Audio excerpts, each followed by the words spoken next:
Remember, they're changing my voice, trying to make it so I sound like a gay person giving a PowerPoint presentation or something, because they know that I'm right and they're wrong. In this video, I'll help you understand the differences between Christians and me, Christians and myself. First, 9 points, kind of generally defining Christians, some of their key characteristics to help you understand. There's a lot more to it than this, but these are good points of references that give you a pretty good understanding of the difference and why I'm above people who sink to the level of labeling themselves Christians. Pay close attention. Christians are generally defined by 1, using the Bible as their central point of reference. They are often in a trance-like state of mind. So think about that. They're using a book that's very complicated and they're in a suggestible trance-like state of mind. 2, using theater arts and conformity while pretending to actually be loyal to God. We can ascertain this as they all conform to political groups and or cult philosophies, etc., and miss the obvious facts in the Bible. A little typo there. These facts include God being all-knowing, all-good, and all-powerful, and the fact that Jesus and all the most logical characters in the Bible were martyrs in the Bible or in popular culture. Okay, so basically all of his 12 disciples, except for maybe one, maybe. Okay, Stephen the martyr, John the Baptist, Jesus, Samson. Okay, it's pretty straightforward. All right, where are we here?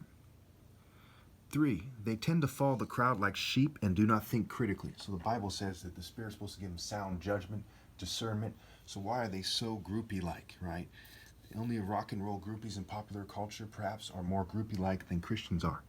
4, they reject any logical application of the narrow gate is the way and not the wide gate. So in one of the explanations Jesus gave, he said, narrow is the way to heaven and few find it, and wide is the way to destruction, and most people go down it. So all these people, they know there's billions of them, and they are very much like each other. There's nothing profoundly holy that distinguishes one of them from the other, and yet they say, hey, you know what, I must be doing the right thing, as their stated argument. I think these days, most of them, there's a lot of them who identify as witches as well, and all kinds of, they're greedy people, and conservatives, and liberals, and libertarians, they're political people. They basically know that they're bad guys. That's an important distinction to make between them and me, where I know that I'm good, and there's no logical counter-argument, where it's easy to prove that they're evil. So again, point number 4, they reject any logical application of the narrow gate is the way and not the wide gate argument that Jesus makes. They are all basically all on paths of either not martyring themselves for logical moral precision and or just following a large group or denomination. When Jesus in the Bible said, pick up your cross and follow me or you're not worthy of me, paraphrasing, and the symbol of Christ is a cross. You have Stephen the martyr dying after him. The early Christian martyrs, the world is pure evil. Okay, you hear him talking about don't accept the mark of the beast and be ready to die, but these people are just theater art ninnies. Is it pretty straightforward that they're evil? Yes. Okay, where are we here? 5, the main sum total effects that we see from people who label themselves as Christians include conditioning attractive females to date the lowest forms of life around, right? Who's getting married to who, right? They're saying, hey, you got to be able to afford her. But Jesus went around in rags with 12 disciples in rags, not knowing he's getting his next meal. So when did you having to be able to afford her become a requirement for getting married? He say, be practical. That's the devil's argument. The devil's argument is kiss the world's ass enough to be able to afford the modern woman's demands before you get married. It's a very sick, satanic argument that they're making. I'm very disappointed. Okay, the main sum total effects that we see from people who label themselves as Christians include conditioning attractive females to date the lowest forms of life, right? Be gold diggers and money's the root of all evil. You get it. Complicity with neocolonialism, not doing enough to combat child molestation in the churches, a lack of critical thinking, and more. They lack the ability to transcend the obvious limitations of the world, and they fanatically conform. 6, they tend to avoid connecting martial arts to the Bible like the plague. This definitively defines them as mere brutes or betas and not in the alpha warrior spirit of God. I often explain it as, is Hulk Hogan with a broadsword or Conan the Barbarian the spirit of God? Is a Roman soldier? Is an English knight while they're raping and pillaging people? No. Okay, is the modern soldier fighting for the government, and they're hiring Blackwater, and then it became Z and all kinds of contractors who are doing all kinds of horrible things, and CIA black sites, operating in a CIA black site and collaborating with them, being a soldier of God? No. Okay, all the nations are in rebellion against God. The Bible goes on and on about that. All right. 6, they tend to avoid, okay, I went over that. 7, they often are calm as they conform, which means less stress in their life. Then they shamefully participate in provoking others and pretending that they are superior because they are calm and their victims are agitated. So basically, they're calm, like, oh, how you doing, Davy? Yeah, I'm conforming to the government. You gots to, right? Pay the devil his due. I always say, all right. Oh, why is he mad? And he's like, this guy's actually a Christian. Like, oh, I hate these, he said, you guys are doing the wrong thing, and I hate that you keep doing the wrong thing. Man, you're agitated, man. My advice is add more vice. I always say, Yoli, right? Fucking retarded. Okay, so where was I? So they tend to avoid, okay, they often are calm as they conform, which means less stress in their life because they're conforming. Then they shamefully participate in provoking others and pretend that they are superior because they are calm and their victims are agitated. We see this with the Native American genocide. As far as I'm concerned, all churches that were around then hopelessly overkilled that they were evil by their exact stance and stances during the Native American genocide. 8. They have very callous hearts as they often reproduce without care, and sexual immorality is one of the worst offenses against God.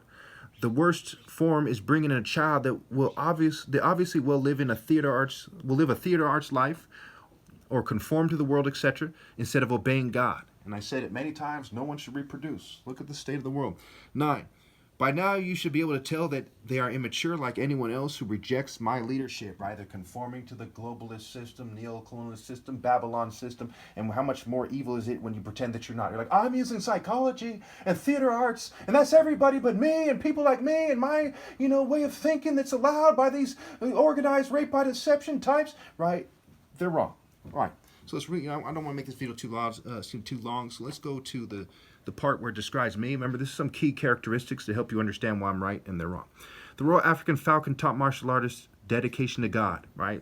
My characteristics. 1, I explore universal pinpoint and moral precision more than everyone else, and others resort to playing stupid and not admitting that I am right. They aren't as brave as I am.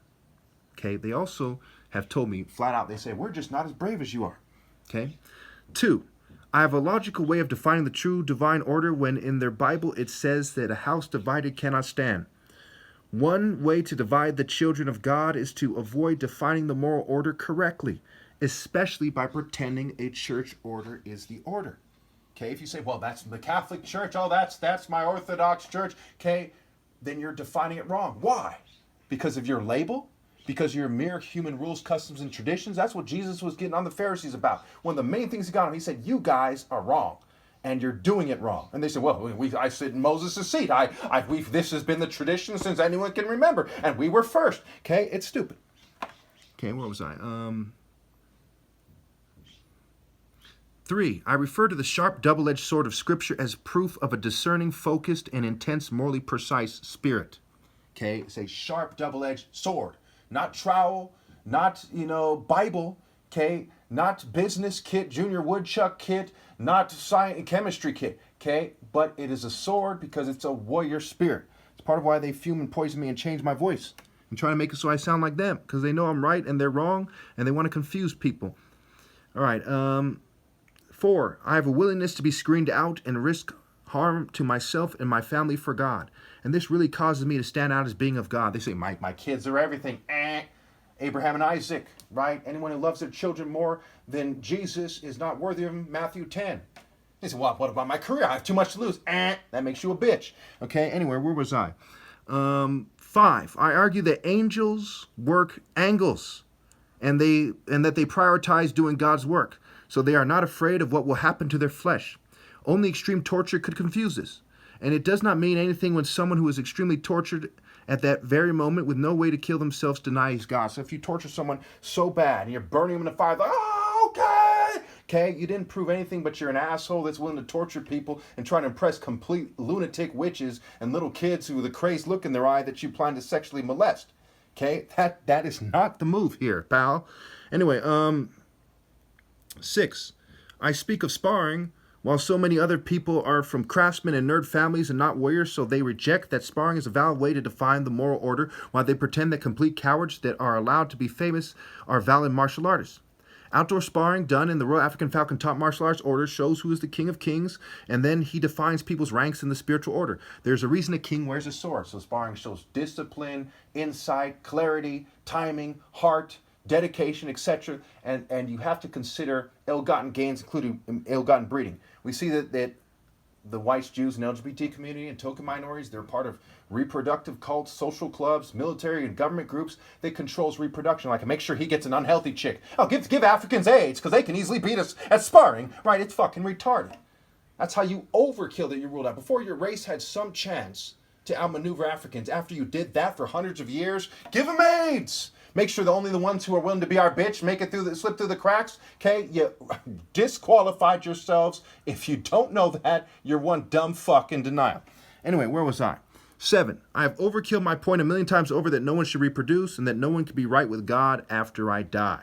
So also a willingness to speak bluntly, right? They're like, oh, disassociate and be abused by the system, uphold white supremacy, LGBT, agenda, feminism, and whatever. Just find a compartment and be there and be square, right? Versus shut the fuck up.